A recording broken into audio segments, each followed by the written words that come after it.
acostumado com isso.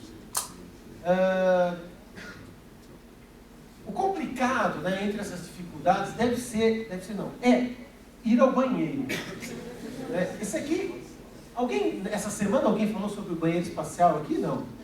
Não? Porque foi só a astronomia mesmo, né? A astronáutica ficou mais comigo aqui. Gente, ir ao banheiro é uma coisa... Imagina, se o negócio vira uma bolha, você vai fazer xixi, aí vai lá e vira aquela bola solta, porque não cai no vaso, né? Aí fica aquela bola solta pela nave. Cuidado! Meu xixi! Vai bater! Para não ficar solto, o astronauta tem lá, o astronauta e a astronauta, eles têm um negócio que parece parece um aspirador de pó, tem uma coisa assim, serve para homem e para mulher. Não precisa encostar, para quem pensou besteira. Aí coloca lá, para homem troca e tal, e ele vai sugar a urina, né? Aí leva a urina embora, vai passar por uma máquina para tirar a água, porque a água todo mundo vai usar depois. Porque a água é muito pesada, o ser humano consome muita água, não dá para levar água para o espaço assim, a todo direito. Então é comum, né, projetos de banheiros que tem esse tipo de... funciona já com a reciclagem da água. O xixi não é o maior problema, né? O problema é o número 2, né? O rapaz comeu aquela feijoada espacial, né? Aí vai lá, sentou no vaso sanitário. Eu já sentei no vaso sanitário da estação espacial. Não lá, eu nunca fui lá. Mas eu sentei no projeto, antes, né? O mesmo projeto e tal. Aí, sentou lá e tal. Primeira coisa que acontece, você não fica parado ali, né? Tá solto. Se tiver com aquele dia que, né? Sai voando pela nave. O cara tem que pôr um cinto de segurança para ficar bem firme. Aí ele tem aqui, ó, um negócio que ele prende o pé. Prende o pé, tem umas alças, né? Conforme o caso, se segura mesmo. Aí tudo bem. Abriu o jornal espacial, né? Cosmos hoje. Aí você está lá lendo. Fez o que você tinha que fazer. Mas aí tem um segundo problema. O croquetinho vai ficar voando, né? Não vai cair. Não tem gravidade. Aqui tem um sistema com água e ar que forma um vórtice que vai puxar isso aí, passar pela máquina lá, para tirar a água para o pessoal beber depois também, né? Essa reciclagem, eu acho assim, ó, me disseram, né, os astronautas me disseram que não tem assim, gosto muito assim, né? Mas a situação é que é esquisita. Você imagina, o cara... Eu fiquei imaginando, pô, se eu fosse astronauta, cara, sai do banheiro, né, tá lá, saiu e tal, aí chegou a astronauta Sally Ride com a canequinha na mão, para beber água. Aí o reservatório tá cheio, que eu acabei de coisar. Aí, o que você fala numa hora dessa? Você olha para ela, olha para o reservatório, ela acho que vai olhar para você, olhar para o reservatório. O que você diz, né? Eu falo, olha, é de mim para você. É uma coisa muito íntima, muito pessoal, né? Eu acho que rola uma energia legal entre eles, para poder viver desse jeito. Imagina o pessoal da Apollo 13, do projeto Apollo, passar 4 dias indo até a Lua num cubículo que não tinha nem 3 metros, soltava um pum, todo mundo tinha que cheirar, não tinha jeito. Né? Eu acho que chegou, depois do 3º dia já, isso foi legal, hein? Isso foi legal. Pô, você tá mal, cara, né? Olha pela janela, sei lá. Tipo, uma hora que você tem que conviver, né? Bom, dificuldades à parte, a gente tem aí uma série de outras questões também da convivência e tudo mais. Deixa eu ver aqui. Para tomar banho, resolveram alguma... O pessoal costuma usar toalha molhada, mas quando precisa muito tomar banho, os russos até fizeram um banheiro, que você coloca uma máscara. Eu não sei se ele é janelão ou se grudou alguma coisa aqui, pessoal. Enfim, ele coloca uma máscara, aí a água tem uma hélice embaixo que puxa essa água para baixo, porque as gotinhas ficam soltas, né? Ele põe a máscara, tal, fecha aí, toma banho tranquilo. Já as outras coisas é mais fácil. Às vezes até lavar o cabelo, eu não trouxe o vídeo, mas tem um vídeo de uma astronauta lavando o cabelo, ela só molha, né? Não pode jogar muita coisa, né, na nave, fica as gotinhas flutuando. Uma vez aconteceu, agora que eu lembrei, eu nem ia contar, aconteceu uma coisa com essa astronauta Sally Ride, muito chato, gente. Lá no espaço, lembra que eu falei que de um lado congela e do outro cozinha, né? Porque não tem a camada de gás e tal para proteger. E o ônibus espacial ele tem que ficar girando assim para poder manter por igual a temperatura, que nem um frango assado. Tem que ir fazendo assim para poder manter. E ele teve que fazer alguns trabalhos, ficar parado, e o lado da saída, naquela época não era reciclagem, né? Não havia reciclagem da água, acho que até hoje ainda não tem, na verdade é só na estação espacial. Aí a saída da onde os dejetos eram para sair, congelou. E não saía, deu uma pane geral no sistema todo. E a Sally Ride terminou de fazer e nada. Nada. Né? Não fez um... Né? Ficou o negócio lá. Você imagina a situação, né? Ela mandou todo mundo subir, né? Porque são 2 andares no espacial. Tem a parte de cima, parece uma cabine de avião, e a parte de baixo onde eles ficam. Mandou todo mundo subir. Aí, porque assim que ela levantou, a coisa já... Oi! Né? Pegou uma cestinha para ficar pegando, que nem borboletinha. Uma coisa horrível. Isso aconteceu de fato. Isso é coisa que a gente sabe e tal, mas você não vai encontrar em todo lugar, esse tipo de informação. O que eles procuram, né? Coisas que sejam práticas, rápidas, para poder ficar mais fácil de fazer. Para poder resolver todos esses problemas, tem sido feita uma série de pesquisas, né? Sempre foi feito isso. Por exemplo, aqui a gente vê uma futura astronauta que está naquele cometa do vômito, que é aquele cometa que faz uma parábola para simular a ausência de gravidade, né? Fazendo testes com uma esteira presa com elástico. Para quê? Para compensar a falta de gravidade e fazer a pessoa esforçar um pouquinho as pernas para não ficar aí muito tempo sem movimentar com as pernas. E aqui você tem um voluntário que fica deitado lá. Porque estar no espaço é como estar deitado, já que a pressão dos seus fluidos corporais fica por igual, não tem mais a gravidade mantendo a pressão do sangue lá embaixo, que o seu coração está acostumado a ter que fazer força para trazer o sangue até a cabeça, o corpo inteiro e tal. Então, deixar uma pessoa deitada durante um mês é equivalente, pelo menos em grande parte, a deixar uma pessoa no espaço durante um mês. Então eles fazem esse tipo de teste, colocam o cara lá, e ele fica. Eles fazem outros testes, também com exposição radioativa e tudo mais, com pessoas que já trabalham com isso. Né? Por exemplo, marinheiros de submarino, né? Submarino nuclear, que estão expostos a um pouco mais de radiação, enfim, pessoas que já têm algum tipo de informação que pode ser útil. Na verdade, né, há mais problemas além desses que eu citei. Então, se a gente for fazer uma viagem para Marte, por exemplo, a gente tem aqui um exemplo de viagem para Marte, aonde você iria sair da Terra aqui em fevereiro, né? E aí você ia ter que fazer toda a volta para alcançar Marte lá do outro lado. Ia levar aproximadamente 6 meses para chegar em Marte. E para você voltar, você ia ter que esperar o alinhamento de Marte de novo. Isso quer dizer que você leva, se eu não me engano, no mínimo aí 1 ano e meio para voltar. Né? Mas o ideal aqui, ó, permanência em Marte 455 dias, mais 6 meses. Né? O ideal aqui é que você faça com mais tempo, com mais um ciclo ainda de Marte. Enfim, você vai passar muito tempo longe da Terra, longe da gravidade que você está acostumado, e você vai sair da proteção, porque mesmo quem está em órbita ao redor da Terra, no ônibus espacial ou na estação, eles estão aqui a 350 a 400 km de altura, né, aproximadamente.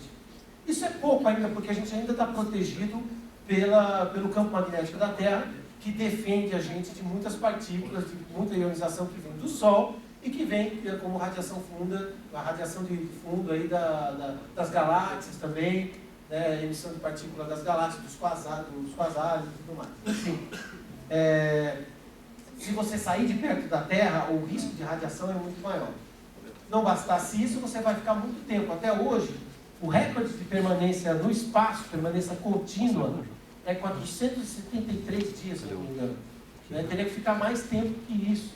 Né? Dependendo do caso, teria que ficar mais tempo que isso. Então é complicado. Marte tem metade do tamanho da Terra, portanto tem bem menos gravidade que a Terra. Né? Já que a densidade é parecida. O que é que a gente nota quando uma pessoa fica muito tempo no espaço? Ela... Opa, você já foi. Ela começa a ter uma exposição muito grande à radiação. E nesse caso, né, como eu falei para vocês, olha aqui uma perspectiva. Só que essas medidas, pessoal, é imutável. Você encontra isso, por exemplo, gráficos desse tipo em revista. Essas medidas foram feitas, mas a gente não sabe exatamente se eles estão dizendo que uma pessoa vai estar exposta a isso, estando dentro da estação espacial, ou se a estação espacial é que recebe de radiação, né? É complicado. Então, isso aqui pode mentir um pouco, né? Pode mentir um pouco. Então, você tem aqui, ó, se você, só o que a Terra recebe de radiação de fundo, né? Em um ano é mais ou menos isso. Um operador de reator nuclear, aqui esse ficou mais claro, está mais bem explicado, né? Essa é mais ou menos 2 millisieverts na medida de radioatividade. E aqui o ônibus espacial, quando você fica 10 dias, você recebe aproximadamente 5, no caso da estação espacial 70, e se você for fazer uma missão a Marte, 1000. Isso é relativo, depende do tipo de roupa que você estiver usando, depende da proteção que essa nave que você estiver tenha, né? Então depende de uma série de fatores aí. Agora, outra coisa que tem sido observada e que é bastante importante é a perda óssea. Na verdade, é a perda da recalcificação. O nosso osso ele funciona assim. Se tiver o pessoal da área médica aqui, me ajuda e tal, mas a ideia que tem é a seguinte: o nosso osso, nas suas extremidades, tem uma produção de cálcio que vai alimentando toda a estrutura óssea e mantém esse osso razoavelmente flexível e forte, né, e bastante denso. O que acontece quando você vai para o espaço é que, por você não pisar, não forçar, não estimular os ossos, eles param de produzir esse cálcio necessário. Então, seu osso começa a ficar mais fraco, mais poroso. É uma osteoporose, é o que a gente chama de osteoporose espacial. Aqui a gente consegue ver, né, a idade da pessoa e aproximadamente o quanto há de perda óssea, em média, né? Se um astronauta sedentário, né, ficar lá no espaço, olha o que acontece com ele, né? Ele tem uma perda muito grande nesse período que é essa faixa branca aqui, que é justamente o período da duração da missão a Marte. Ou seja, quando ele voltar, ele está debilitadíssimo, pior que uma pessoa de 80 anos, que é razoavelmente sedentário. Puxa, então não dá para ir para Marte, né? Se eu tiver 30 anos, 25 anos, 30, 40 que seja, eu não posso ir, porque eu vou voltar, né? Vou estar totalmente debilitado. Então, se você olhar esse gráfico desse jeito, é verdade. Mas será que isso é verdade? Será que a coisa acontece assim? Depende do que acontece lá no espaço, né? Você tem pessoas como, por exemplo, o Polyakov, esse cara aqui, ele bateu o recorde de permanência. Ele que passou 437 dias no espaço. Bom, os outros astronautas normalmente passam um mês no espaço e voltam carregados na maca. Por quê? Porque ficaram sem pisar. Se você engessa uma perna durante um mês ou 2, pelo menos, você não vai desengessar a perna e sair andando na hora. Tem uma recuperação. Conforme o tempo, a sua perna até fica bem fininha, bastante atrofiada, braço, o que for. É a mesma coisa no espaço. Você não usa, você não força, né? Então, você fica debilitado. Mas ele, depois de bater o recorde, ficar 1 ano e meio quase, ele voltou saindo andando, né? Esse aqui é pior ainda. Esse aqui passou 300, ele passou mais de um ano, um pouco menos que o que bateu o recorde. Bom, não lembro agora, mas ele passou um pouco menos do que o que bateu o recorde. E ele... Oi? Então, não é. Eu também achei que fosse, eu não entendi isso aí, porque o dado que eu tenho é diferente. Na verdade, ó, ele se chama Yuri Romanenko, ficou 329 dias. Tem alguma coisa errada, né? Eu não sei o que aquilo ali é. 329 dias. Enfim, ele fez uma coisa espetacular. Ele desceu com as próprias pernas, né?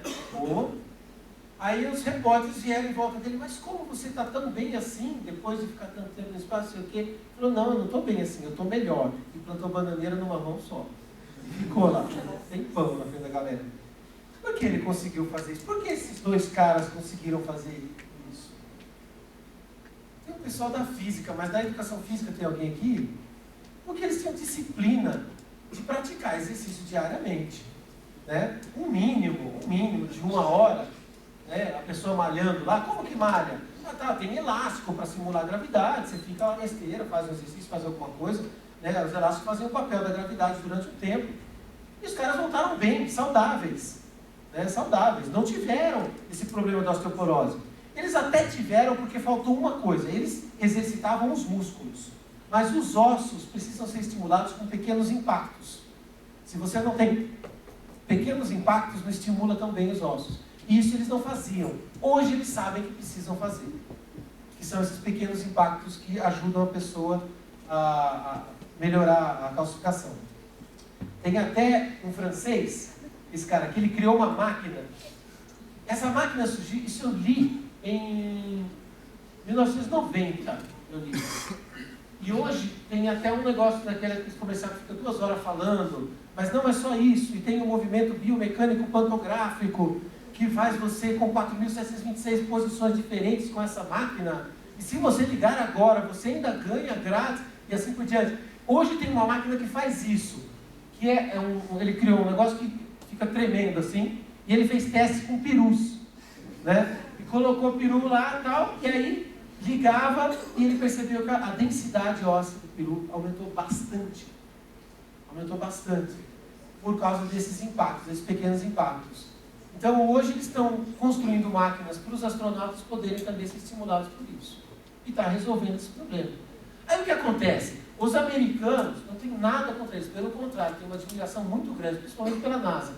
Mas os americanos insistem em ir para o espaço como sedentários. Eles querem ir, qualquer coisa assim, mas pode soltar um parafuso. Se for pensar assim, você não pode ir para o espaço mesmo. Eles querem conforto absoluto e não tem que fazer nada. Sabe, aquela coisa do nerd que vai lá, sabe, fazer ginástica, né? Eles não querem mesmo, né? É um cara que não quer viver uma aventura, não quer... Os astronautas todos sabem que podem morrer. Então não adianta fazer drama depois que explodiu e tal. O ônibus espacial não é como o carro, que você vai testar, ó, falhou, para aqui e conserta. O ônibus espacial ou funciona ou não funciona. Foguete ou funciona ou não funciona. Ou funciona ou morre. Né? Que está subindo, não funcionou, vai morrer. É muito simples, eles sabem disso. Eles sabem disso.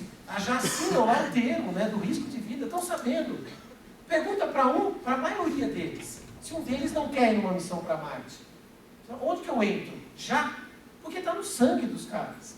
Eles nasceram para fazer isso por nós, ou por aqueles que não têm coragem disso. Tem coragem de outras coisas. Cada um nasce por uma coisa. Quer dizer, o lance dos astronautas, do voo, e quando acontece um acidente, a gente tem que compreender isso. É a mesma coisa que um cara que trabalha com computadores fala, olha, não dá para correr de Fórmula 1 porque é muito rápido e não dá tempo de eu ver, se o outro carro vem vindo atrás. Mas você não é um corredor de Fórmula 1. Você não é uma pessoa que vai se dispor a esse tipo de intempérie. Então dá para a gente ir para Marte hoje? Dá. Só que tem que ser astronauta, né, para ir para Marte. Pelo menos por enquanto. Dá para as pessoas comuns irem para Marte com todo o conforto, televisão e tudo mais? Aí não. Aí é outra coisa, é outra história. Né? Tem um outro lado também, né? Falar em televisão. Você pode também, ao longo do tempo, e esse é um lado mais sério até. Hoje a NASA utiliza, as crianças perguntam bastante para mim, assim, como é que eu faço para ser astronauta? Né? O que eu tenho que ter, o que eu tenho que fazer? Hoje a NASA utiliza como um dos critérios essenciais a capacidade da pessoa de conviver no confinamento, numa situação difícil, e de conviver em grupo. Né? Se você tiver um trapalhão lá em cima, está realmente complicado. Já teve caso de astronauta, por exemplo, estressar, né? Aí está fazendo as coisas, já não pensa direito. Né? Imagina você passar um ano dentro de um cubículo, né? A pessoa tem que estar treinada para que ele seja uma pessoa calma, equilibrada e tudo mais. E o cara sair para fora da nave, com a roupa, tudo bem, mas sem o cordão umbilical que a gente fala, que é um cabo que prende você. E sem nenhum tipo de jato, de cadeira espacial, nada, ele saiu. Aí o outro pegou ele em cima da hora. Tava os dois saindo, ele saiu primeiro, o outro pegou em cima da hora. Ele já estava ficando meio maluco mesmo. Né? Não é que ir para o espaço deixa maluco, mas ficar confinado num quarto pequeno durante um ano deixa qualquer um maluco. Se a gente assiste aí Big Brother, antigamente a Casa dos Artistas, a gente já vê que o pessoal confinado numa casa que tem academia, tem piscina, tem tudo, já começa a brigar entre eles, né? Quase sempre acontece isso, já faz parte da natureza do ser humano, infelizmente, Né? Imagina um astronauta que está numa situação de perigo, que tem certeza que ele não pode falar, chega, cansei de vocês, abrir a porta e ir embora, não pode fazer isso. Né? E que também tem todos esses problemas do cheiro lá dentro, fora as diferenças culturais. Né? Eu li um depoimento de um astronauta que estava com vários russos. Né? E ele percebia que na mesa, olha só, o americano estava reclamando, na mesa os russos avançavam na comida. Ele tinha a sensação de que os russos queriam roubar a comida. E toda vez aquilo foi deixando ele puto, ele foi guardando isso. Foi guardando, não falava nada. Um dia ele chegou e falou, por que vocês fazem isso, avançam na comida? Né? Aí eles falaram, por que você não faz? Quer dizer, diferença cultural. Não é que você deve avançar ou não deve, depende de onde você vem e como você foi tratado. Não é que, né? É questão cultural. E lá no espaço, você tem Estação Espacial Internacional com 15 países. Né? São pessoas totalmente diferentes, ou bem diferentes pelo menos. Enfim, se a pessoa não for equilibrada, ela vai criar problema. Já aconteceu de astronauta cortar a fala com a Terra e falar, estamos em greve. Ou até deixa falar, mas estamos em greve. E você não vai falar. Teve uma época que o pessoal começou a perceber que se você deixasse o astronauta sem fazer nada, eles piravam. Né? Porque não tinha o que fazer, então começaram a passar muita lição. Muita coisa para fazer. Aí passaram demais. Até na hora do lanche, almoço e tudo mais, aí o pessoal entrou em greve. Eles perceberam, não, tem uma dose certa e tem um momento que o astronauta tem que ter para ter a sua vida própria. E o astronauta leva saxofone, espaço para tocar lá, já levou violão, né? Enfim, eles têm que ter um momento deles. Aqui que vocês estão vendo são 4 gêmeos contratados para ficarem no quarto durante 3 meses. Por que gêmeos? Porque tem a fisiologia mais ou menos parecida e eles podem colocar em situações diferentes cada um deles e ver o que acontece com cada um, para poder examinar. Não é o primeiro caso, tem vários casos de experimentos desse tipo de pessoas. Então, o que eu digo para as crianças que querem ser astronautas, uma das coisas que eu digo é o seguinte, olha, você precisa saber trabalhar em equipe. Isso é muito importante. Né? Mas qual é a coisa que a gente faz hoje no mundo que não precisa? Né? Até o cara escondido atrás do computador, que acha que está se protegendo da sociedade ali, né? Tem medo de se apresentar à sociedade, de ter contato, até ele, mais cedo ou mais tarde, ele tem que ter a destreza social. Então isso é importante, né? Faz parte. Eu acho muito legal o grupo de vocês vir aqui na frente, apresentar tal, e tomar essa iniciativa, sendo que a área de vocês não é área social, né? Mas vem aqui, faz, acontece, fala, chama as pessoas, porque isso você vai precisar sempre. Né? Você vai defender sua tese lá, você vai gaguejar, não consegue falar. E às vezes você sabe o que você está fazendo, sabe muito bem e faz uma apresentação ruim, porque não sabe falar na frente das pessoas. Né? Então não adianta fugir. Você tem que saber falar para as pessoas e colocar suas ideias. Né? E tem que saber conviver. Você pode até ser uma pessoa tímida. Não é isso, não precisa ser o palhaço, né? Que nem eu e tal. Mas colocar a sua posição, você precisa se posicionar e saber conviver.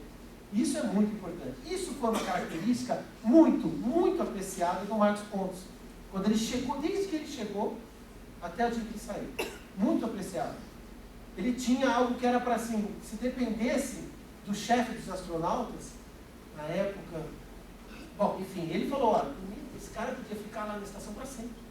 Ele queria sempre ser uma pessoa de confiança lá em cima. Porque a gente sabia que se precisasse era com ele que a gente podia contar. Bom, o pessoal criou um software para ajudar as pessoas na área psicológica. Tá? Tem um clipe aqui, quem entende inglês vai entender melhor, mas quem não entende eu vou falar um pouquinho,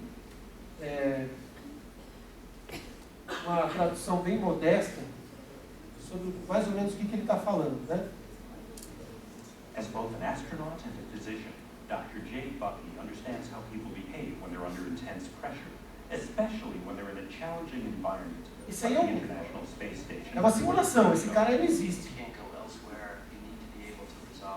E você não tem para onde ir, né? Você precisa estar pronto para resolver o problema, né? Então você tem situações de pressão e tal. Esse é o software, ó. Aí você escolhe o que você quer simular. Aí você simula. Esse software, além de ele avaliar se você está ficando maluco, ele também te ajuda a resolver. Quando alguém faz alguma pergunta, o que você responde? Né? Quando você está tendo um problema, qual a sua atitude? Você é como se fosse um jogador de um jogo, né, que você interage com um outro astronauta. Eles fazem isso várias vezes antes de ir para o espaço. Esse software também é usado lá no espaço. in life settings. Quer dizer, é um projeto que trabalha com a vida, né?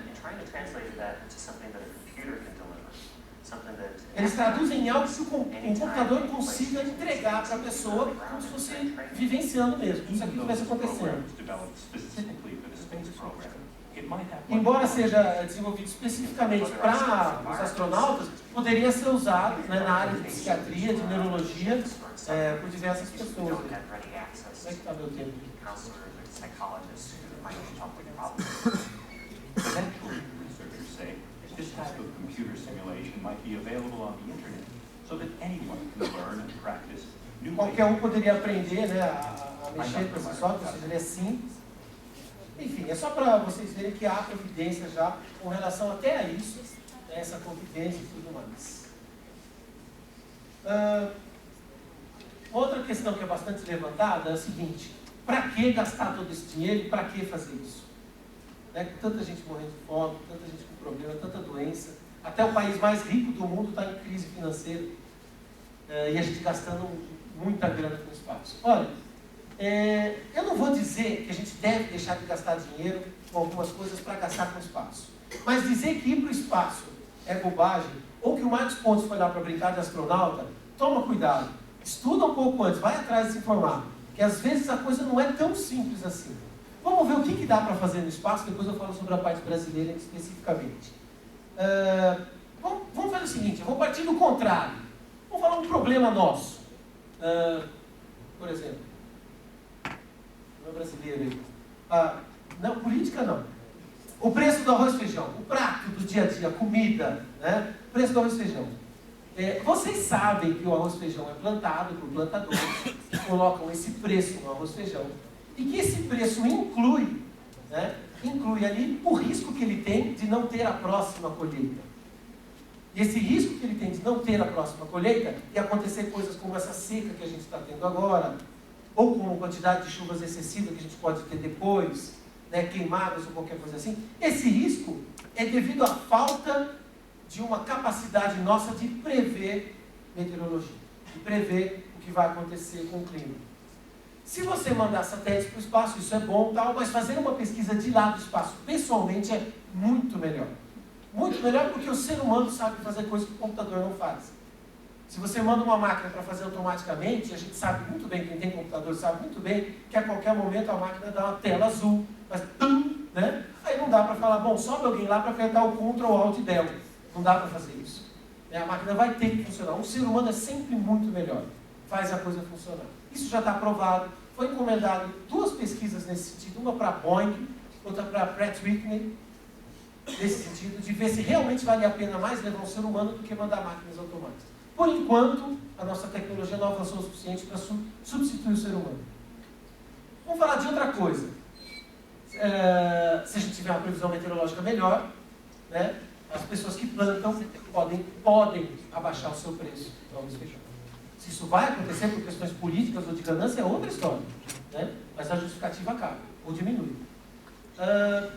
Doenças. Gripe, AIDS, câncer, doença de Chagas, uma doença tipicamente brasileira. Como é que você faz para curar uma doença? Ou pelo menos para criar uma vacina para que ela não atinja uma pessoa? Uma das maneiras é conhecer muito bem essa doença, e conhecer muito bem quer dizer saber como é a molécula que compõe essa doença. No caso do vírus, mapear os átomos, né? Mas não tem microscópio que vê átomo, ainda não, né? Tomara que um dia faça, mas não tem ainda, né? Não tem, até porque se achar posição, não acha, não está, e se achar não está, não, né? Não é o momento, não é a posição. Então, quer dizer, não tem, né? Então, a melhor maneira de você saber uma estrutura atômica ainda é através do processo chamado crescimento de cristais, que você coloca. Estou falando de uma maneira bastante simplificada, tá, pessoal? Você coloca uma célula dentro de um cristal e através de um processo físico especial, esse cristal cresce e ele não vai fazer a célula crescer, mas ele faz os sítios da célula crescerem, aparecerem. Mostra quais são as posições. E você consegue visualizar a célula como todo e mapear ela todinha. Um DNA, uma outra coisa assim.